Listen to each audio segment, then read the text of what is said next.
Mababang sahod, mahaba ang oras. Minsan ang respeto parang bawal hingin.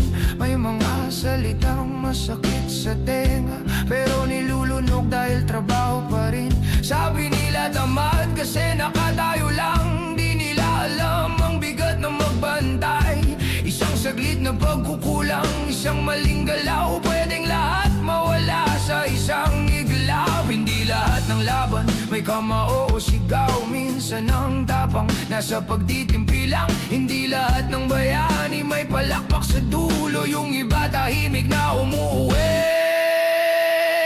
Ako ang gwardiya sa dilim at liwanag, habang tulog ang lungsod, nagbabantay walang pagod.